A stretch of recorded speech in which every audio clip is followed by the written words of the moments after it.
أنت الرحمن يا الله، أنت الرحيم يا الله، أنت السلام يا الله، أنت العزيز يا الله، أنت القدوس يا الله، أنت الجبار يا الله.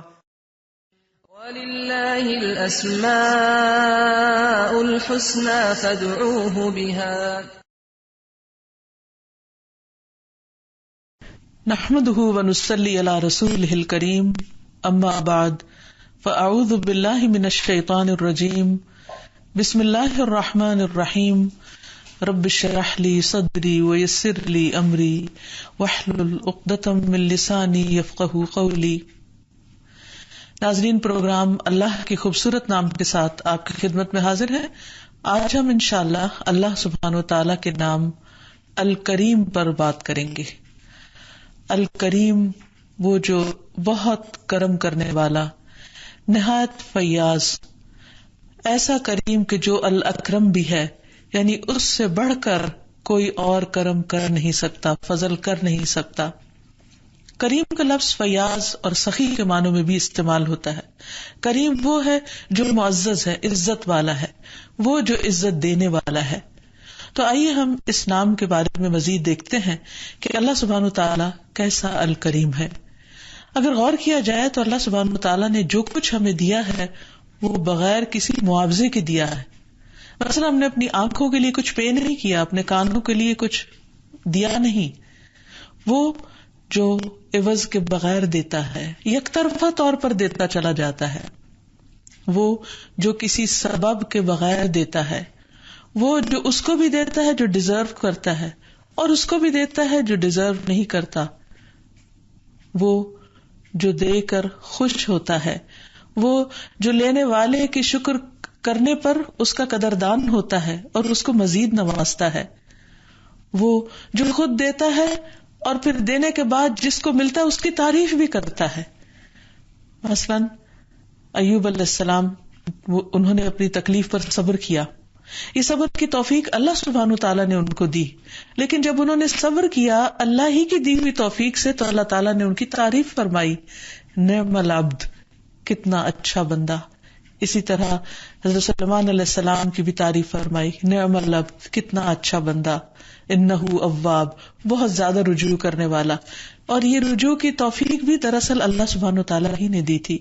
تو حقیقت یہ ہے کہ اللہ سبحانہ تعالیٰ سب کچھ دیتا ہے اور دینے میں اس کو کسی سے پوچھنے کی ضرورت نہیں ہوتی، کسی سے مشورے کی ضرورت نہیں ہوتی، وہ اپنے خاص حکمت کے ساتھ دیتا ہے، اس کے اپنے فیصلے ہوتے ہیں اور دینے سے وہ راضی ہوتا ہے، اور پھر دے کر احسان بھی نہیں جتاتا بلکہ دے کر خوش ہوتا ہے، اور اس کو بھی دیتا ہے جو اس کو مانتا ہے، اس کو بھی دیتا ہے جو اس پر ایمان ہی نہیں رکھتا، اس کو بھی دیتا ہے جو اس کا فرما بردار ہے، اس کو بھی دیتا ہے جو اس کی نافرمانی کرتا ہے، حتیٰ کہ اس کے وجود اور اس کی ذات کا بھی انکار کرتا ہے یا بعض اوقات اس کا تمسخر اڑاتا ہے، اس کو بھی وہ دیتا ہے۔ یہ ہے الکریم۔ کیا ہے کوئی اس جیسا؟ کوئی بھی تو نہیں۔ تو آئیے ہم دیکھتے ہیں کہ قرآن مجید میں اللہ سبحانہ وتعالی اپنی اس صفت کے بارے میں کیا فرماتے ہیں۔ اللہ سبحانہ وتعالی نے ہر ایک پر مختلف طرح سے کرم کیا ہے، کسی کے اوپر علم کے ساتھ اس کی کرم نوازی کی، اور کسی کو مال و دولت عطا کیا، کسی کو حسن عطا کیا، کسی کو کسی نعمت میں وسعت عطا کی۔ حقیقت یہ ہے کہ وہ بہت ہی وسعت والا ہے، بہت زیادہ۔ وہ اپنی ذات میں، اپنی صفات میں، اپنے افعال میں، اپنے اعمال میں بہت وسعت والا ہے۔ اس کا عرش بھی کریم ہے۔ قرآن مجید میں اللہ تعالیٰ فرماتے ہیں، فَتَعَالَى اللَّهُ الْمَلِكُ الْحَقُّ لَا إِلَٰهَ إِلَّا هُوَ رَبُّ الْعَرْشِ الْكَرِيمِ۔ بس اللہ تعالیٰ بہت بلند شان والا ہے، وہی حقیقی بادشاہ ہے، اس کے علاوہ کوئی الہ نہیں، کوئی معبود نہیں، وہی عرش کریم کا مالک ہے، یعنی جو چیز اس کی طرف منسوب ہے وہ بھی کریم ہے، معزز ہے۔ جہاں تک اس کی سخاوت کا تعلق ہے تو وہ اپنے بندوں کو دن رات نواز رہا ہے، صرف اپنے بندوں کو نہیں، وہ جنات کو، فرشتوں کو، باقی تمام مخلوقات کو، ہر ایک کو نواز رہا ہے۔ اور پھر خاص طور پر وہ بندے جس کے آگے ہاتھ پھیلاتے ہیں. اس سلسلے میں ایک حدیث ہے، حضرت سلمان رضی اللہ تعالیٰ عنہ کہتے ہیں کہ رسول اللہ صلی اللہ علیہ وسلم نے فرمایا، بے شک تمہارا رب بہت باحیا اور کریم ہے، کرم والا ہے. جب اس کا بندہ اس کے سامنے اپنے دونوں ہاتھ اٹھاتا ہے تو انہیں خالی لوٹاتے ہوئے اسے اپنے بندے سے شرم آتی ہے. وہ انہیں خالی نہیں لوٹاتا، وہ ضرور عطا کرتا ہے. یہ الگ بات ہے کہ کبھی وہی چیز دیتا ہے جو بندہ مانگتا ہے، کبھی وہ عطا کرتا ہے جو بندے کو ضرورت ہوتی ہے لیکن بندے کو مانگنا نہیں آتا. وہ نہیں دیتا جو بندہ مانگ رہا ہوتا ہے، اس سے بہتر عطا کرتا ہے. اور کبھی اس سے کئی گنا انگنت گنا بڑا کر کے اس کو دے گا جب وہ اللہ تعالی سے جا کر ملاقات کرے گا. الکریم وہ ہستی ہے جس کے احسانات انگنت ہے. وہ فرماتا ہے وَإِن تَعُدُّوا نِعْمَةَ اللَّهِ لَا تَحْصُوهَا، اگر تم اللہ کی نعمتوں کو گننے لگو تو گن نہیں سکتے. اور واقعی ہمیں غور کرنا چاہیے. کبھی ہم خاموشی کے ساتھ توجہ کرتے ہوئے اللہ سبحانہ و تعالیٰ کی طرف دھیان کرتے ہوئے ان نعمتوں کو گننا شروع کریں تو ہم گنیں گے تو اس وقت جب ہمیں پتہ بھی ہوگی کہ وہ نعمتیں ہیں کون کون سی. بہت سی چیزوں کے اوپر تو ہمارا وقتاً فوقتاً انکشاف ہوتا چلا جا رہا ہے. ہم جب بچے تھے تو کتنی نعمتوں کے بارے میں جانتے تھے. کچھ اس وقت ہمیں معرفت ہوئی، کچھ چیزوں کا اس وقت پتہ چلا. پھر اس کے بعد جو ہی عمر بڑھتی گئی، معلومات بڑھتی گئی، بہت سی نعمتوں کا احساس ہوتا گیا. لیکن ابھی بھی ہمارا علم تو بہت ہی ادھورا ہے. ہم تو جانتے بھی نہیں کہ ہمارا رب دن رات ظاہراً اور باطناً کس طرح ہم پر کرم نوازی کر رہا ہے، اور ہمارے گناہوں کے باوجود وہ ہمیں معاف کرتا چلا جاتا ہے. معاف کرنا بذات خود ایک کرم ہے جو الکریم کی طرف سے ہمیں دن رات نصیب ہوتا ہے. پھر اسی طرح الکریم وہ ہے جو خود بھی معزز ہے اور انسان کو عزت بھی دیتا ہے. یعنی دنیا میں انسان کو بحیثیت بنی نوع انسان کی بھی عزت عطا کی، جیسے قرآن مجید میں آتا ہے وَلَقَدْ كَرَّمْنَا بَنِي آدم، ہم نے بنی آدم کو عزت بخشی. یعنی آپ اگر دیگر مخلوقات کو دیکھیں جیسے کتا ہے، گدھا ہے، سانپ ہے، بچھو ہے، اس کے مقابلے میں انسان کی شکل و صورت، اس کی غذا، اس کا لباس، اس کی سب چیزیں کس قدر معزز ہیں، اور کیسے اس کو عقل، سمجھ، بولنے کی قوت عطا کی ہے. پھر کھانے پینے کے لیے جو کچھ عطا کیا وہ بھی پاکیزہ چیزیں ہیں، صاف ستھری ہیں، بہترین چیزیں، اور جو بچا کچا ہوتا ہے وہ جانوروں کے کام آتا ہے. فرمایا وَلَقَدْ كَرَّمْنَا بَنِي آدَمَ وَحَمَلْنَاهُمْ فِي الْبَرِّ وَالْبَحْرِ وَرَزَقْنَاهُمْ مِنَ الطَّيِّبَاتِ وَفَضَّلْنَاهُمْ عَلَى كَثِيرٍ مِّمَّنْ خَلَقْنَا تَفْضِيلًا. بلا شبہ ہم نے بنی آدم کو بزرگی عطا کی اور بر و بحر میں انہیں سواری مہیا کی، کھانے کو پاکیزہ چیزیں دی، اور جو کچھ ہم نے پیدا کیا ان میں سے کثیر مخلوق پر اس کو فوقیت عطا کی. یہ اللہ سبحانہ وتعالیٰ کی دی ہوئی عزت ہے انسان کے لیے. پھر اسی طرح سورۃ الفجر میں اللہ تعالیٰ فرماتے ہیں فَأَمَّا الْإِنسَانُ إِذَا مَا ابْتَلَاهُ رَبُّهُ فَأَكْرَمَهُ وَنَعَمَهُ فَيَقُولُ رَبِّي أَكْرَمَنِ وَأَمَّا إِذَا مَا ابْتَلَاهُ فَقَدَرَ عَلَيْهِ رِزْقَهُ فَيَقُولُ رَبِّي أَهَانَنِ كَلَّا بَل لَّا تُكْرِمُونَ الْيَتِيمَ وَلَا تَحَاضُّونَ عَلَى طَعَامِ الْمِسْكِينِ وَتَأْكُلُونَ التُّرَاثَ أَكْلًا لَمًّا وَتُحِبُّونَ الْمَالَ حُبًّا جَمًّا.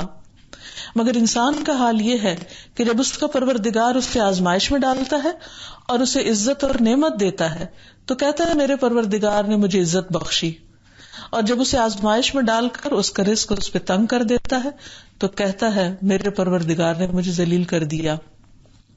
یہ معیار ہرگز درست نہیں، بلکہ تم لوگ یتیم سے عزت کا سلوک نہیں کرتے. یعنی اللہ تعالیٰ تمہیں جب بے پناہ نعمتیں دیتا ہے تو تم اپنے طرز عمل پہ غور کرو کہ ان نعمتوں میں سے تم دوسروں کا حصہ کتنا لگاتے ہو، اور نہ مسکین کو کھانا کھلانے کی ترغیب دیتے ہو. یعنی اللہ نے تو تمہیں کھلایا، لیکن تمہارے ہاتھ سے جن کو اس نے کھلانا چاہا تم ان کے لیے اپنا ہاتھ کتنا کھولتے ہو، اور میراث کا سارا مال سمیٹ کر کھا جاتے ہو. یعنی حقداروں کو بھی حق نہیں دیتے، اور مال سے بہت زیادہ محبت کرتے ہو. تو انسان کی ان ساری کمزوریوں کے باوجود کہ انسان دوسروں کو نہیں دیتا یا ان کا حق نہیں پہچانتا، اس کے باوجود اللہ تعالیٰ اس کو دیتا چلا جاتا ہے، وہ اسے عزت اور نعمت عطا کرتا ہے. پھر اسی طرح اللہ تعالیٰ انسان کی تکریم کرتے ہیں. کس طرح کہ کس مادے سے اس کو پیدا کیا، مٹی سے پیدا کیا، نطفے سے پیدا کیا، اور پھر اس کو عقل، سمجھ اور عزت سے نوازا. اور پھر ہم دیکھتے ہیں کہ کس طرح آدم علیہ السلام کو اللہ تعالیٰ نے اپنے ہاتھ سے بنایا اور پھر ان کو عزت بخشی، اتنی بڑی عزت کہ فرشتوں جیسے مخلوق سے ان کو سجدہ کروایا. اس کے بارے میں قرآن مجید میں آتا ہے اذ قال ربک للملائکۃ انی خالق بشرا من طین فإذا سويته ونفخت فيه من روحي فقعوا له ساجدين فسجد الملائكة كلهم أجمعون إلا إبليس استكبر وكان من الكافرين. جبکہ آپ کے پروردگار نے فرشتوں سے کہا تھا کہ میں مٹی سے ایک انسان بنانے والا ہوں، تو جب میں اسے ٹھیک ٹھاک کر دوں اور اس میں اپنی پیدا کی ہوئی روح پھونک دوں تو تم اس کے سامنے سجدہ ریز ہو جانا.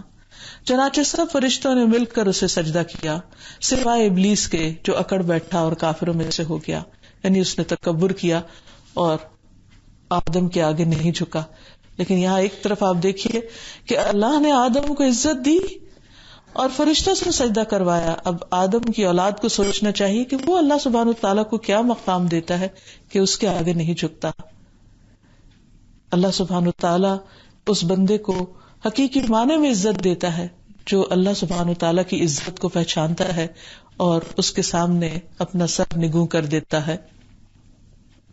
پھر اسی طرح ایک اور جگہ پر فرمایا ثم سواہ ونفخ فیہ من روحہ وجعل لکم السمع والابصار والافئدہ قلیلا ما تشکرون. پھر اسے درست کیا اور اس میں اپنی روح پھونکی اور تمہارے لیے کان اور آنکھیں اور دل بنائے، تم بہت کم شکر ادا کرتے ہو. یعنی اللہ نے تو تمہیں سب کچھ عطا کیا لیکن تم اپنے طور پر اس کی نعمتوں کی قدر نہیں کرتے اور اس کا حق ادا نہیں کرتے. پھر اللہ سبحانہ تعالیٰ نے انسان کو بہترین شکل و صورت عطا کی. فرمایا لقد خلقنا الانسان فی احسن تقویم، بلا شبہ یقیناً ہم نے انسان کو سب سے اچھی بناوٹ پر پیدا کیا، سب سے خوبصورت شکل پر پیدا کیا. پھر انسان کو ہدایت عطا کی. فرمایا وَهَدَيْنَاهُ النَّجْدَيْنِ، ہم نے اسے دو راستے جو واضح ہیں وہ عطا کیے، یعنی اچھائی اور برائی کی سمجھ دی، تمیز دی. پھر انسان کو علم سکھایا اور خصوصاً قرآن مجید اس کے لیے اتارا اور اس کو بولنے کی صلاحیت عطا کی. یعنی انسان بول کر مختلف بولیاں، مختلف زبانوں میں، مختلف لغات میں جو اپنے دل کا مدعا واضح کرتا ہے، یہ کتنی بڑی نعمت ہے جس بنا پر اللہ تعالیٰ نے انسان کو عزت عطا کی ہے باقی مخلوق پر. اللہ تعالیٰ فرماتے ہیں الرحمن علم القرآن خلق الانسان علمہ البیان. وہ رحمان ہے جس نے قرآن کی تعلیم دی، جس نے انسان کو پیدا کیا اور پھر اس کو بولنا سکھایا. یہ سب عزت اور یہ سب نعمت اللہ ہی کی عطا کردہ ہے. اور پھر سب سے پہلی وحی میں ہم دیکھتے ہیں کہ اللہ سبحانہ وتعالیٰ جب جبریل علیہ السلام کو بھیجتے ہیں پہلا پیغام دے کر، تو اس میں اللہ تعالیٰ اپنی اسی صفت کا ذکر کرتے ہیں کہ اقرأ بسم ربک الذی خلق خلق الانسان من علق اقرأ وربک الاکرم، کہ پڑھو اپنے رب کے نام سے جس نے پیدا کیا، انسان کو جمے ہوئے خون سے پیدا کیا. پڑھو اور تیرا رب بڑا کرم فرمانے والا ہے، بڑا عزت والا ہے. یعنی انڈائریکٹلی اس بات کی طرف اشارہ کر دیا گیا کہ اللہ سبحانہ وتعالی انسان کو علم کے ذریعے عزت بخشنے والا ہے. تو اقرأ وربک الاکرم، تو علم کی حقیقت میں علم کی جو فضیلت ہے اور علم کی جو قدر ہے وہ باقی تمام چیزوں پر زیادہ ہے، جس کا اس آیت سے بھی ہمیں پتہ چلتا ہے. پھر اللہ تعالیٰ نے انسان کے لیے ساری کائنات کو مسخر کیا، زمین کی ساری چیزیں انسان کے لیے بنائی. یہ کتنی بڑی عزت. اگر آپ کو مثلاً کوئی شخص کسی جگہ پر لے جائے اور کہے کہ یہ سب کچھ میں نے تمہارے لیے تیار کیا، تو اس پہ ہم کتنا آنرڈ فیل کرتے ہیں، جبکہ وہ کسی انسان کی طرف چاہے وقتی طور پر تھوڑی دیر کے لیے ایسی عزت افزائی ہو. تو کہاں اللہ سبحانہ وتعالیٰ نے پوری کائنات کو انسان کے لیے مسخر کیا اور پھر اس کے لیے فائدے کا بنایا اور اس کے بس میں کر دیا اور پھر اس کو عقل دی کہ وہ ان چیزوں سے فائدہ اٹھا سکے. اللہ تعالیٰ فرماتے ہیں وَسَخَّرَ لَكُم مَّا فِي السَّمَاوَاتِ وَمَا فِي الْأَرْضِ جَمِيعًا مِّنْهُ إِنَّ فِي ذَلِكَ لَآيَاتٍ لِقَوْمٍ يَتَفَكَّرُونَ. اور اس نے تمہاری خاطر جو کچھ آسمانوں میں ہے اور جو کچھ زمین میں ہے سب کو اپنی طرف سے مسخر کر دیا. بے شک اس میں ان لوگوں کے لیے یقیناً بہت سی نشانیاں ہیں جو غور و فکر کرتے ہیں. تو گویا انسان کو اللہ نے عقل سے نوازا کہ وہ غور و فکر کر کے ان چیزوں سے فائدہ اٹھائے. لیکن یہ ساری چیزیں انسان سوچے تو صحیح بنی کس کے لیے اور ان سے فائدہ کون اٹھا رہا ہے. حتیٰ کہ باقی مخلوق جیسے جانور وغیرہ بھی ہیں کسی حد تک کچھ نہ کچھ وہ بھی نعمتوں سے فائدہ اٹھا لیتے ہیں لیکن وہ بھی دراصل ان سے فائدہ اٹھا کر انسان کے فائدے کے لیے بنائے گئے ہیں. اور انسان سوچے کہ پھر اس کو کس کے لیے بنایا گیا, وہ کیوں پیدا کیا گیا, اس پر اتنی نعمتیں کیوں کی گئیں, تاکہ وہ اپنے خالق کو پہچانے اور اپنے رب کی عبادت کرے. ہم یک طرفہ طور پر ساری نعمتوں سے فائدہ اٹھا رہے ہیں لیکن اپنا فرض کس حد تک پورا کر رہے ہیں, یہ ہم سب کو سوچنے کی ضرورت ہے. پھر اللہ سبحانہ وتعالیٰ نے رات اور دن کو مسخر کیا, سورج اور چاند اور ستاروں کو مسخر کیا, اور یہ سب انسان کے لیے غور و فکر کی دعوت دے رہی ہیں. پھر ستاروں کے بارے میں فرمایا وعلامات وبالنجم هم يهتدون, یہ علامات بنائی اور ستاروں کے ذریعے وہ راستے معلوم کرتے ہیں. وآتاکم من کل ما سألتموه, اور تمہیں وہ سب کچھ عطا کیا جو تم مانگتے ہو, جس کی تمہیں طلب ہوتی ہے, جس کی تمہیں ضرورت ہوتی. یعنی انسان کی ضرورت کی کوئی بھی چیز ایسی نہیں جو اللہ تعالیٰ نے پیدا نہ کر دی ہو. یہ الگ بات ہے کہ انسان کو خود نہ پتا ہو کہ اس کی ضرورت کہاں سے کس چیز سے پوری ہو سکتی, بیماری میں اسے کس چیز سے فائدہ ہو سکتا ہے, صحت کی حالت میں اسے کیا کیا چیزیں درکار ہیں. اس میں بعض اوقات انسان کی لا علمی ہے, جہالت ہے, غفلت ہے, سستی ہے, لیکن اللہ سبحانہ وتعالیٰ نے نعمتوں کی بارش کرنے میں کوئی کسر نہیں چھوڑی. یہی ہے وہ ہمارا رب الکریم جو زمین و آسمان سے بے شمار نعمتیں کرنے والا ہے. الذي جعل لكم الارض فراشا والسماء بناء وانزل من السماء ماء فاخرج به من الثمرات رزقا لكم, جس نے تمہارے لیے زمین کو بچھونا بنا دیا, آسمان کو تمہارے لیے ایک چھت کی طرح بنا دی, خوبصورت گھر عطا کیا تمہیں, آسمان سے کچھ پانی اتارا, پھر اس کے ساتھ کئی طرح کے پھل پیدا کیے تمہارے رزق کے لیے, تمہاری روزی کے لیے, تمہارے کھانے کے لیے, تمہارے فائدے کے لیے. یہ جو کچھ ہم دیکھتے ہیں اس سے اللہ تعالیٰ کا تو کچھ بھی فائدہ نہیں, یہاں اس میں سے کوئی بھی چیز اس کی ضرورت کی نہیں ہے. یہ سب چیزیں ہماری ضرورت کی ہیں, ہمارے فائدے کی ہیں, اور یہ حقیقت میں اللہ سبحانہ وتعالیٰ کا ہم سب پر انعام ہے اگر ہم اس کو محسوس کریں. پھر اسی طرح اللہ تعالیٰ نے انسان کو دنیا میں آزادی دی ہے کہ وہ اس آزادی کے ساتھ اپنے رب کو پہچانے, کام کرے, انجوائے کرے اور اپنے رب کی عبادت بھی کرے. پھر اسی طرح اس کی رہنمائی کے لیے کتابیں اتاری, رسولوں کو بھیجا تاکہ اسے اللہ تعالیٰ کی اطاعت کرنے کے طریقے عملاً سکھائے جا سکے. اور پھر خاص طور پر حکم بھی دیا کہ یا ایھا الذین آمنوا استجیبوا للہ وللرسول اذا دعاکم لما یحییکم واعلموا ان اللہ یحول بین المرء وقلبہ وانہ الیہ تحشرون. اے لوگو جو ایمان لائے ہو, اللہ کی اور رسول کی دعوت قبول کر لو جب وہ تمہیں اس چیز کے لیے دعوت دے جو تمہیں زندگی بخشتی ہے. یعنی اللہ اور رسول صلی اللہ علیہ وسلم کی جو تعلیم ہے اس میں تمہارے لیے زندگی ہے, تمہاری روح کی خوشی ہے, تمہارے دل کا اطمینان ہے. اور جان لو کہ بے شک اللہ آدمی اور اس کے دل کے درمیان رکاوٹ بن جاتا ہے, اور یہ کہ بلا شبہ حقیقت یہ ہے کہ تم اسی کی طرف لوٹائے جاؤ گے. تو اللہ سبحانہ تعالیٰ نے ہر دور میں ہر علاقے میں پیغمبر بھیجے اور پھر آخر میں رسول اکرم صلی اللہ علیہ وسلم پر دین کو مکمل کر دیا, اور انسان کی ہدایت کی جتنی بھی ضرورت تھی وہ پوری کر دی, تمام کر دی. پھر اللہ سبحانہ و تعالیٰ اپنی اس مخلوق کی جو اس پر ایمان لاتی ہے، جو اس کی تابعدار ہے، فرما بردار ہے، جو اللہ کو یاد کرتی ہے، اللہ سبحانہ و تعالیٰ اس کو اتنی عزت بخشتے ہیں کہ اس کو ملأ اعلیٰ میں ذکر کرتے ہیں. فرمایا فاذکرونی اذکرکم، تم میرا ذکر کرو، تم مجھے یاد کرو، میں تمہیں یاد کروں گا، میں تمہارا ذکر کروں گا.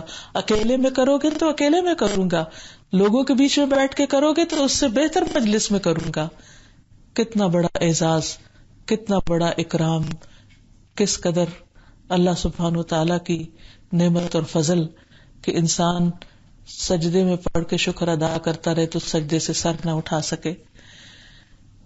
ابو ہریرہ رضی اللہ عنہ کہتے ہیں کہ رسول اللہ صلی اللہ علیہ وسلم نے فرمایا، اللہ رب العزت فرماتا ہے میں اپنے بندوں کے گمان کے مطابق ان سے معاملہ کرتا ہوں، جب وہ مجھے یاد کرتا ہے میں اس کے ساتھ ہوتا ہوں. کتنی بڑی عزت افزائی ہے. اللہ کو ہماری کیا ضرورت، ہم کیا چیز ہے، کچھ بھی تو نہیں، لیکن یہ ذکر کرنا اس کو اس قدر پسند آتا ہے کہ اس کی مدد آ جاتی ہے. پھر فرمایا اگر وہ دل میں یاد کرتا ہے تو میں بھی اسے اپنے دل میں یاد کرتا ہوں، اگر وہ مجھے کسی گروہ میں یاد کرتا ہے تو میں بھی اسے ایسی جماعت میں یاد کرتا ہوں جو ان سے بہتر ہے. اور پھر انسان کے لیے اللہ سبحانہ وتعالی مختلف مواقع پر اپنی معیت کا احساس دلاتے ہیں کہ اگر تم تقوی اختیار کرو گے تو میں تمہارے ساتھ ہوں. وَاعْلَمُوا أَنَّ اللَّهَ مَعَ الْمُتَّقِينَ، جان لو کہ اللہ ڈرنے والوں کے ساتھ ہوتا ہے. پھر اسی طرح صبر کرنے والوں کے ساتھ ہے. ان اللہ مع الصابرین، اللہ تعالیٰ احسان کرنے والوں کے ساتھ ہے. والذین هم محسنون، یعنی جو لوگ اللہ تعالیٰ کے اطاعت کرتے ہیں، فرما برداری کرتے ہیں، اللہ سبحانہ وتعالیٰ پھر ان کو تنہا نہیں چھوڑتا، ان کی مزید عزت افزائی کرتا ہے. ویسے تو اس کی نعمتیں عام ہیں سب بندوں کے لیے، لیکن اس کے خاص بندے جو اس کے اطاعت گزار اور فرما بردار ہیں ان پر اس کی نعمتیں اور بھی زیادہ ہیں. ان اللہ مع الذین اتقوا والذین هم محسنون، بلا شبہ اللہ ان لوگوں کے ساتھ ہے جو اس سے ڈرتے ہیں اور اچھے کام کرتے ہیں. پھر اللہ سبحانہ وتعالی انسان کو تحفظ عطا کرتا ہے. ان کل نفس لما علیہا حافظ، کوئی جان ایسی نہیں جس پر کوئی محافظ مقرر نہ ہو. یعنی اس کائنات کے اندر، اس دنیا کے اندر مختلف طرح کے شر بھی ہیں، تو ان سب سے بچانے کے لیے اللہ سبحانہ وتعالیٰ نے ہر انسان کو ایک طرح سے باڈی گارڈز دے رکھے ہیں. پھر اسی طرح انسان کو وہ دعائیں سکھائیں، وہ ذکر سکھائے، وہ طریقے سکھائے کہ جن کے ذریعے وہ اپنے دشمنوں سے محفوظ رہ سکے، ان دشمنوں سے جو نظر بھی نہیں آتے، یعنی شیطان کی طرح. پھر انسان کے جان، مال اور اس کی عزت کو محترم قرار دیا. یہ بھی الکریم کا کرم ہے ہم سب پر. پھر ہر انسان کو مساوی حق دیا انسانیت کے درجے میں. اور پھر اچھے عمل کرنے والوں کو دنیا کے علاوہ آخرت میں حیات طیبہ کی بشارت دی اور اپنی رضامندی اور فضل عظیم کا وعدہ کیا. فرمایا وعد اللہ المؤمنین والمؤمنات جنات تجری من تحتها الانہار خالدین فیہا ومساکن طیبۃ فی جنات عدن ورضوان من اللہ اکبر ذلک هو الفوز العظیم. اللہ نے مومن مردوں اور مومن عورتوں سے ایسے باغوں کا وعدہ کیا ہے جن کے نیچے نہریں بہتی ہیں، ان میں ہمیشہ رہنے والے اور پاکیزہ رہنے کی جگہیں جو ہمیشگی کے باغوں میں ہوگی، اور اللہ کی طرف سے تھوڑی سی خوشنودی سب سے بڑی ہے. یہی تو بڑی کامیابی ہے، یعنی اللہ تعالیٰ خوش ہو جائے، راضی ہو جائے، یہ اس کا سب سے بڑا اعزاز اور کرم نوازی ہے اپنے بندوں پر. اور پھر عمدہ رزق کے وعدے اللہ تعالیٰ نے فرمائے کہ اولئک هم المؤمنون حقا لهم درجات عند ربهم ومغفرۃ ورزق کریم. یہی سچے مومن ہیں، ان کے لیے ان کے پروردگار کے ہاں درجات ہیں، بخشش ہے اور عزت کی روزی ہے. تو ایک بندہ جب اللہ سبحانہ وتعالیٰ کے اس کرم اور فضل کو سمجھ لیتا ہے تو پھر اس پر لازم آتا ہے کہ وہ اپنے رویے میں اس کے مطابق تبدیلی پیدا کرے. اس نام پر ایمان لانے کے اس کی زندگی پر اثرات نظر آنے چاہیے. تو سب سے پہلے یہ کہ انسان اللہ سبحانہ وتعالیٰ کے اس کرم اور فضل کو سمجھے اور پھر وہ اپنی زندگی میں کرم اور سخا والا ہو جائے، یعنی سخی اور فیاض بن جائے، بخل سے پرہیز کرے، دوسروں کو ذلیل کرنے سے پرہیز کرے، اللہ کی رضا کے لیے خرچ کرے، بندوں پر خرچ کر کے احسان نہ جتائے، ان کو دکھ نہ دے، اذیت نہ دے. اللہ تعالیٰ فرماتے ہیں قرآن مجید میں ایسے بندوں کی صفت، وہ کہتے ہیں کہ انما نطعمکم لوجہ اللہ لا نرید منکم جزاء ولا شکورا، کہ ہم تمہیں صرف اللہ کی رضا کے لیے کھلاتے ہیں، ہم تم سے نہ کوئی بدلہ چاہتے ہیں اور نہ شکریہ چاہتے ہیں. یعنی جن بندوں کو اللہ سبحانہ وتعالیٰ کے کرم کا احساس ہو جاتا ہے، وہ اللہ سبحانہ وتعالیٰ کی اس صفت کو سمجھ لیتے ہیں، تو پھر وہ اپنے اندر بھی اس کو پیدا کرنے کی کوشش کرتے ہیں اور دوسروں کو عزت دینے والے ہوتے ہیں. پھر اسی طرح اللہ سبحانہ وتعالیٰ نے ایسے لوگوں کے لیے مزید اجر کریم کا وعدہ کیا ہے. فرمایا من ذا الذی یقرض اللہ قرضا حسنا فیضاعفہ لہ ولہ اجر کریم، کون ہے جو اللہ کو قرض دے، اچھا قرض جس سے وہ اس کے لیے دگنا بڑھا دے اور اسے عمدہ اجر عطا کرے. اجر کریم یعنی اللہ تعالیٰ اجر بھی دے گا، بدلہ بھی دے گا، تو عزت کے ساتھ، آنر کے ساتھ. حالانکہ اس کو اس کی کوئی ضرورت نہیں کہ وہ ہم جیسی حقیر مخلوق کو کسی بھی طرح سے نوازے، لیکن یہ اس کی عظمت ہے، اس کی بڑائی ہے، اس کا کرم ہے کہ وہ چھوٹے سے کام پر بھی بندے کی قدردانی فرماتا ہے. پھر فرمایا ان المصدقین والمصدقات واقرضوا اللہ قرضا حسنا یضاعف لهم ولهم اجر کریم. مردوں اور عورتوں میں سے جو لوگ صدقہ کرنے والے، یہاں خواتین کا الگ طور پر بھی ذکر کیا گیا، اور جن لوگوں نے اللہ کو قرض حسنہ دیا ہے.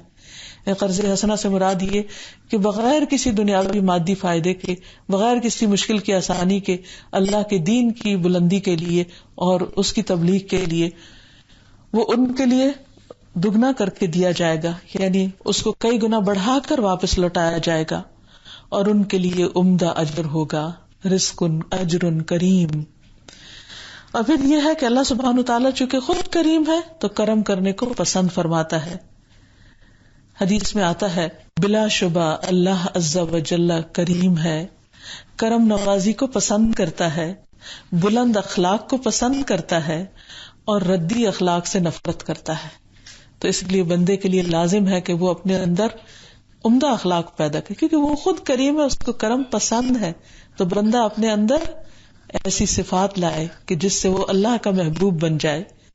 رسول اللہ صلی اللہ علیہ وسلم نے فرمایا مومن بھولا بھالا اور فراخ دل ہوتا ہے، اور فاجر چالاک اور دل میں بغض رکھنے والا ہوتا ہے.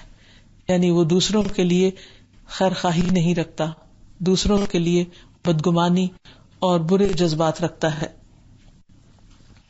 پھر یہ کہ انسان حقیقی عزت پانے کے اسباب اختیار کرے، یعنی جھوٹی عزت کے پیچھے نہ جائے یا وقتی عزت کے پیچھے نہیں، بلکہ وہ عزت جو اللہ سبحانہ وتعالیٰ دے اس کی تمنا رکھے.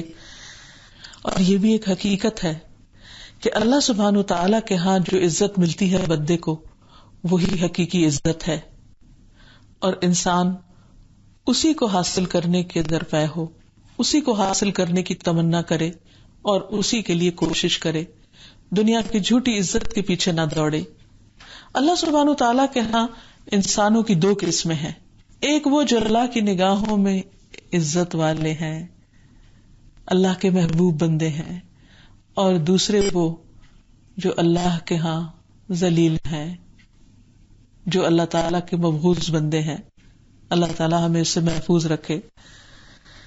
رسول اللہ صلی اللہ علیہ وسلم نے فرمایا اے لوگو، بلا شبہ اللہ نے تم سے جاہلیت کا تکبر ختم کر دیا ہے.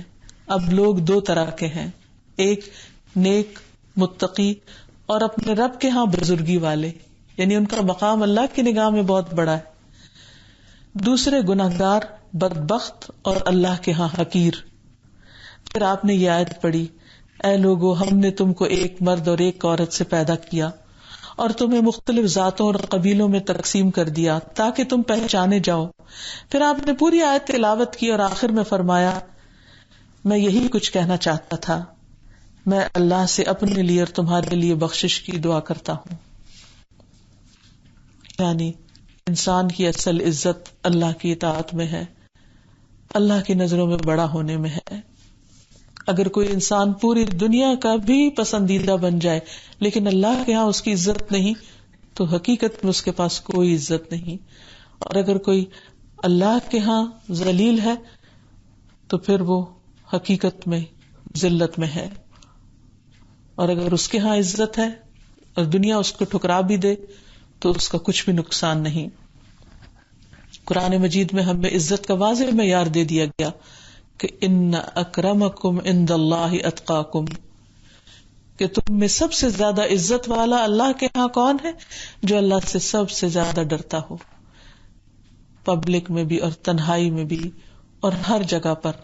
جب کسی کے ساتھ کوئی معاملہ کرے اس وقت بھی, جب کسی کا حق دینے کی باری ہو اس وقت بھی, جب حق لینے کی ہو اس وقت بھی اللہ سے ڈر کر سارے معاملات کرے. اور جہاں تک رنگ اور نسل اور انسان کے دنیاوی معیارات ہیں عزت کے تو اللہ سبحانہ وتعالیٰ نے وہ تو صرف پہچان کے لیے بنائے ہیں. اور جہاں تک رزق کی تقسیم کا تعلق ہے تو یہ اللہ تعالیٰ کی اپنی ہے کہ جس کو چاہے جتنا نواز دے, لیکن اللہ کے ہاں عزت کا معیار تقویٰ ہی ہے. اس لیے ہمیں وہی چیز اختیار کرنی چاہیے جس سے اللہ رب العزت کی نگاہ میں عزت پا سکے. ابو ہریرہ کہتے ہیں کہ نبی کریم صلی اللہ علیہ وسلم سے پوچھا گیا سب سے زیادہ معزز کون ہے؟ آپ نے فرمایا جو سب سے زیادہ متقی ہو وہ سب سے زیادہ معزز ہے. ابن عباس کہتے ہیں تم کس کو معزز شمار کرتے ہو, یعنی کس کو عزت والا کہتے ہو؟ اللہ تعالیٰ نے تو کرم کو بیان کر دیا ہے کہ اللہ کے نزدیک سب سے زیادہ مکرم وہ ہے جو سب سے زیادہ متقی ہے. یعنی تم کس کو عزت دیتے ہو؟ تمہاری نگاہوں میں تمہارے دل میں کس کی عزت ہے؟ کیا اسی کی جس کو اللہ نے عزت دی یا پھر کچھ اور معیار ہے؟ لیکن کسی بھی انسان کے اندر ایسا فخر و غرور نہیں آنا چاہیے کہ میں اللہ کے یہاں بہت معزز ہوں. ہمیشہ انسان کو ڈرتے ہی رہنا چاہیے, کیونکہ ڈرنے والا کبھی اپنے آپ کو معزز نہیں سمجھتا اور نہ ہی وہ لوگوں سے عزت ڈیمانڈ کرتا ہے. پھر اسی طرح اگر کوئی انسان عزت کا متلاشی ہو تو اسے یاد رکھنا چاہیے کہ عزت تو اللہ کے ہاں ہے. اس نے اپنے انبیاء کو عزت سے نوازا, اس لیے عزت کا مقام پانے کے لیے انسان انبیاء کے اخلاق اپنائے. ایک حدیث کے مطابق جب نبی صلی اللہ علیہ وسلم سے یہ پوچھا گیا کہ لوگوں میں سب سے زیادہ عزت والا کون ہے تو آپ نے فرمایا الکریم ابن الکریم ابن الکریم ابن الکریم, یوسف بن یعقوب بن اسحاق بن ابراہیم علیہم السلام. یہ سارے معزز لوگ تھے, اللہ سبحانہ وتعالیٰ کی نگاہ میں بہت ہی عزت والے. ہمیں ان کی سیرت کا مطالعہ کرنا چاہیے, ان کے اخلاق کو دیکھنا چاہیے, اس کو اپنانا چاہیے کہ یوسف علیہ السلام کو کتنی تکلیفوں سے گزرنا پڑا لیکن کس اخلاق کا مظاہرہ انہوں نے ہر جگہ پر کیا اور بالآخر دنیا میں بھی کتنی بڑی عزت پائی. ہمیں اچھی عادات اختیار کرنے کی ضرورت ہے. رسول اللہ صلی اللہ علیہ وسلم سے جب پوچھا گیا کہ سب سے زیادہ معزز کون ہے تو آپ نے فرمایا جو سب سے زیادہ متقی ہو. صحابہ نے کہا کہ ہم اس کے متعلق نہیں پوچھتے. پھر آپ نے فرمایا کہ اللہ کے نبی یوسف بن نبی اللہ بن نبی اللہ بن خلیل اللہ سب سے زیادہ معزز ہیں. صحابہ نے کہا ہم اس کے بارے میں بھی نہیں پوچھ رہے. آپ نے فرمایا اچھا عرب کے خاندانوں کے متعلق پوچھنا چاہتے ہو؟ سنو, جو جاہلیت میں معزز تھے وہ اسلام میں بھی معزز ہیں جب انہیں دین کی سمجھ آ جائے. تو اس سے یہ پتہ چلتا ہے کہ دین کی سمجھ اور اللہ تعالیٰ کی فرمانبرداری کے کام حقیقت میں انسان کو اللہ کی نگاہ میں معزز بناتے ہیں. پھر اسی طرح کچھ اور عادات اور اخلاق بھی ہیں جو انسان کی عزت میں اضافے کا سبب بنتے ہیں. ان میں سے ایک ہے معاف کرنا. اللہ اپنے بندے کو معاف کر دیتا ہے, بندوں کو چاہیے کہ وہ بھی بندوں کے قصور معاف کر دیا کریں. حدیث میں آتا ہے جو آدمی معاف کرتا ہے اللہ اس کی عزت میں اضافہ ہی فرماتا ہے, اور جو آدمی اللہ کے لیے تواضع اختیار کرتا ہے اللہ عز و جل اسے بلندیاں عطا کرتا ہے. یعنی دنیا میں اکڑنا، غرور، فخر اور تکبر سے کام لینا انسان کی عزت میں اضافہ نہیں کرتا، بلکہ اس کے برعکس تواضع اختیار کرنے میں، ہمبل ہونے میں، دوسرے کو توجہ دینے میں انسان کو حقیقی معنوں میں عزت ملتی ہے. پھر اسی طرح عبادت بھی اللہ کے ہاں انسان کو معزز بناتی ہے. علی بن ابی طالب رضی اللہ عنہ سے مرفوعاً روایت ہے کہ رسول اللہ صلی اللہ علیہ وسلم نے فرمایا، جبریل میرے پاس آئے اور کہا، اے محمد صلی اللہ علیہ وسلم، جیسے چاہو زندگی گزارو، بالآخر مرنا تو ہے. جس کو چاہو اپنا محبوب بنا لو، آخر جدا تو ہونا ہے. جیسے چاہو عمل کرو، بالآخر اس کا بدلہ تو ملنا ہے. اتنا ضرور جان لو کہ مومن کا شرف، عزت قیام اللیل میں ہے، یعنی رات کو اللہ کے حضور کھڑے ہونے میں. اس کی عزت لوگوں سے بے پرواہ ہو جانے میں ہے. اس کی عزت لوگوں سے بے پرواہ ہو جانے میں ہے، یعنی لوگوں سے کسی قسم کا لالچ اور توقع نہ رکھے تو لوگوں کی نگاہ میں اس کی عزت ہوگی. اور اللہ سبحانہ و تعالیٰ کے ہاں معزز بننا چاہتا ہے تو رات کو اللہ کے حضور جب لوگ سو رہے ہوں وہ کھڑا ہوا کرے. پھر اللہ کی خاطر محبت کرنے والوں کو اللہ سبحانہ و تعالیٰ عزت عطا کرے گا.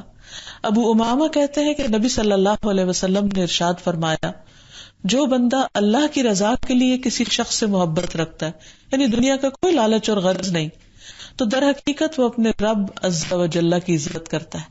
یعنی عام طور پر لوگوں کو دنیا میں کس بنا پہ عزت دی جاتی ہے، یا کسی کے عہدے کی بنا پر، یا دنیا میں کسی سٹیٹس یا مقام کے اور مرتبے کی وجہ سے. لیکن جو شخص دوسرے کی قدر صرف اس وجہ سے کرتا ہے کہ اس سے اسے اللہ کی محبت نصیب ہوتی ہے یا اللہ سبحانہ و تعالیٰ کی یاد آتی ہے، اور وہ صرف رب کی خاطر اس سے محبت کرتا ہے، تو ایسا شخص اس شخص کو نہیں، دراصل اللہ سبحانہ و تعالیٰ کو عزت دے رہا ہوتا ہے، اکرام، اس کا اکرام کر رہا ہوتا ہے، اور جواباً اس شخص کو بھی اللہ تعالیٰ عزت عطا کرتا ہے. پھر اسی طرح یہ بھی یاد رہے کہ انسان کے دل میں عزت کی طلب اور لوگوں سے عزت کروانے کی بہت خواہش نہیں ہونی چاہیے، کیونکہ اس سے عزت نہیں ملتی. انسان کو وہ کام کرنے چاہیے کہ دوسروں کے دلوں میں خود بخود عزت پیدا ہو جائے. پھر اسی طرح اگر اللہ سبحانہ و تعالیٰ اپنے کسی بندے کو عزت عطا کرے تو اسے قبول بھی کر لینا چاہیے. رسول اللہ صلی اللہ علیہ وسلم نے فرمایا، تم میں سے جو شخص کسی مجلس میں آئے، اس کے لیے جگہ کھلی کی جائے تو وہ بیٹھ جائے، یعنی اس کو قبول کر لے، کیونکہ اسے اللہ نے عزت دی ہے، یعنی دوسروں کا دل کھولا ہے اس کے لیے، اور اس کے مسلمان بھائی نے عزت دی ہے. اگر اس کے لیے جگہ کشادہ نہ کی جائے، یعنی کوئی اس کو جگہ دینے پہ راضی ہی نہ ہو، تو دیکھے کہ مجلس میں کہاں جگہ ہے، پھر وہاں بیٹھ جائے اور اس بات کو مائنڈ نہ کرے وہ. پھر اسی طرح الکریم پر ایمان لانے والے دوسروں کے ساتھ اچھا معاملہ کرنے والے ہوتے ہیں. وہ اللہ سبحانہ وتعالیٰ کے حکم پر عمل کرتے ہوئے بڑوں کی عزت کرنے والے ہوتے ہیں، کیونکہ نبی صلی اللہ علیہ وسلم نے فرمایا، وہ ہم میں سے نہیں جو بڑوں کی عزت نہ کرے اور چھوٹوں پر شفقت نہ کرے. پھر اسی طرح بڑوں کے معاملے میں یہ کہ ان کو اپنے پر اہمیت دی جائے، فوقیت دی جائے. پھر اسی طرح یہ ہے کہ ان کو بلانے کی بجائے خود ان کے پاس جایا جائے. انس بن مالک کہتے ہیں کہ ابو بکر رضی اللہ عنہ فتح مکہ کے دن اپنے والد ابو قحافہ کو نبی صلی اللہ علیہ وسلم کے پاس لے آئے اور انہوں نے اسلام قبول کر لیا. تو آپ صلی اللہ علیہ وسلم نے فرمایا کہ اگر بزرگوں کو گھر میں ہی رہنے دیتے تو ہم خود ان کے پاس چلے جاتے. حالانکہ آپ کا مقام کتنا بڑا تھا اور وہ اس دن مسلمان ہو رہے ہیں، لیکن آپ نے فرمایا کہ ہم خود ان کے پاس چلے جاتے. ابو قحافہ نے اسلام قبول کر لیا اور اس وقت ان کے سر اور داڑھی کے بال فغامہ پھول کی طرح بالکل سفید ہو چکے تھے. لیکن رسول اللہ صلی اللہ علیہ وسلم نے فرمایا کہ ان بالوں کا رنگ بدل لو. ہاں، اس کو سیاہ نہیں کرنا، یعنی کالا رنگ نہیں کرنا، لیکن بالکل سفید نہیں رہنے دو. پھر اسی طرح کسی مجلس میں اگر بڑے ہوں تو پہلے بڑوں کو بات کرنے دینا چاہیے، اگر کھانا سرو ہو رہا ہو تو پہلے بڑوں کو آفر کرنا چاہیے. یہ بھی ہمارے دین کی سکھائی ہوئی اخلاقیات اور آداب اور مینرز میں سے ہے. اسی طرح کوئی چیز دینے کی ابتدا کی جائے تو بڑوں سے کی جائے. ابن عمر کہتے ہیں کہ ایک مرتبہ میں نے دیکھا رسول اللہ صلی اللہ علیہ وسلم مسواک کر رہے تھے. اس کے بعد آپ نے وہ مسواک سب سے بڑی عمر کے آدمی کو دی اور فرمایا مجھے جبریل علیہ السلام نے حکم دیا ہے کہ میں یہ مسواک بڑے کو دوں، یعنی بڑے سے آغاز کروں. پھر اسی طرح بزرگ، صاحب قرآن اور حکمران کی عزت بھی لازم ہے. رسول اللہ صلی اللہ علیہ وسلم نے فرمایا بلا شبہ بوڑھے مسلمان اور صاحب قرآن کی عزت کرنا جو اس میں غلو اور تقصیر سے بچتا ہو، یعنی نہ تو حد سے زیادہ اس کو بڑھا دے اور نہ مقام سے کم کر دے، اور اسی طرح عادل حاکم کی عزت کرنا اللہ عز و جل کی عزت کرنے کا حصہ ہے.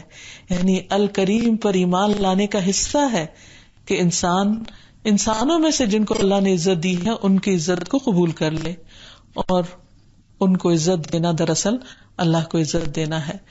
اور پھر اللہ تعالیٰ کسی سوسائٹی میں جن لوگوں کو عزت یا مقام یا کوئی مرتبہ دے تو اس پر بھی حسد نہیں کرنا چاہیے، اس کو بھی قبول کرنا چاہیے، کیونکہ اللہ تعالیٰ نے بندوں میں فرق رکھا ہے.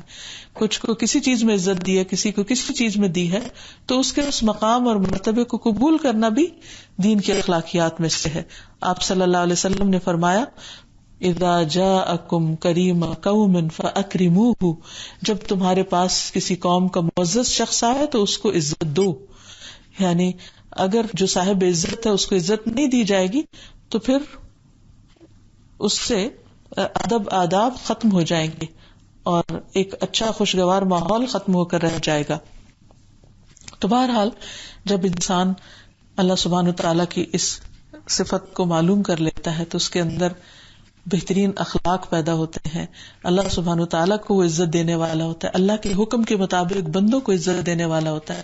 اور پھر جہاں کہیں دنیا میں اسے کسی رسوائی کا سامنا ہو، کوئی پریشانی ہو، تو اللہ تعالیٰ کی صفت اور اس نام کے ساتھ اس سے مانگ بھی سکتا ہے کہ یا کریم اکرمنی، اے اللہ تو مجھے دنیا کی اور آخرت کی ذلت سے بچانا، اجرنی من خزی الدنیا والآخرہ، کیونکہ اللہ تعالیٰ ہی ہے، کیونکہ اللہ سبحانہ وتعالیٰ ہی ہے کہ جو انسان کی تکلیفوں اور غموں کو دور کر سکتا ہے. اور پھر خاص طور پر زندوں اور مردوں کے لیے عزت کی دعا کرنی چاہیے، کیونکہ نبی صلی اللہ علیہ وسلم جنازے میں ایک دعا پڑھتے تھے جس میں خاص طور پر مرنے والے کے لیے بہترین عزت والے مقام کی بھی دعا کرتے. تو اللہ تعالیٰ ہمیں دنیا اور آخرت کی رسوائی سے بچائے اور اپنے محبوب بندوں میں شامل کر لے. وآخر دعوانا ان الحمد للہ رب العالمین. السلام علیکم ورحمۃ اللہ وبرکاتہ. أنت القاهر يا الله، أنت الحسيب يا الله، أنت الشافي يا الله، أنت المبين يا الله، أنت الوكيل يا الله، أنت القيوم يا الله، أنت المتين يا الله، أنت السبوح يا الله. لا إله إلا الله محمد رسول الله، لا إله إلا الله محمد رسول الله.